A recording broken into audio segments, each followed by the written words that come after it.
Banorët e Patosit kanë dalë për të dytën herë në protest kundër draftit të Partisë Socialiste për reformën territoriale, i cili parashikon shkrirjen e bashkisë së tyre dhe bashkimin e saj me Fierin, me thirrje dhe pankarta në duar. Protestuesit i thanë jo këtij propozimi. Sipas tyre, një vendim i tillë do të sillte largimin e shërbimeve, do të dëmtonte identitetin e Patosit si qyteti naftëtarëve dhe do të rrezikonte investimet në zonë. Banorët deklaruan se do të vijojnë të mbështesin Partinë Socialiste, por i kërkuan kryeministrit Edi Rama të rishikojnë propozimin dhe të shkojnë në Patos për të dëgjuar nga afër shqetësimet e tyre.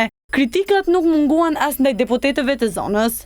Se nuk e merr në vora largësin ai komisioni, ose pse nuk e merr në Shijaku largësin, ose nga Kamza që është akoma më afër, po nxjerr ka vetëm për Patosin që nga afër Fieri.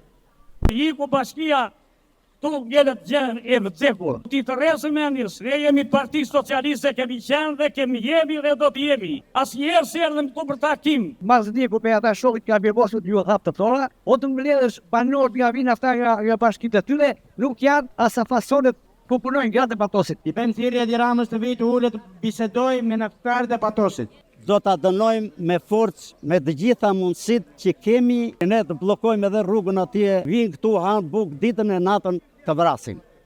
Edhe kemi brenda për brenda, kur i thonë gjuhës popullore, shejtan lekun. Rama të heqi ata mizerabël që ka atje, njëherë. Qyteti Patosit ka qenë një nga mbështetësit më të fuqishme të Partisë Socialiste. Dhe duhet qiroj ca bashkipazuk. I bën një thirrje zotit kryeministër, ne jemi do të mbetemi socialistë, se kemi në gjatë në geng, po të shikojnë që këtëja. Ai Mazliku, ai Rama, ajo deputetja duhet të vinë këtu. Kryetarët e partisë, për mua dhe deputeti duhet të jetë brenda zonës. S'ka deputet mua në asema në vi këtu. Ku e kam unë sot?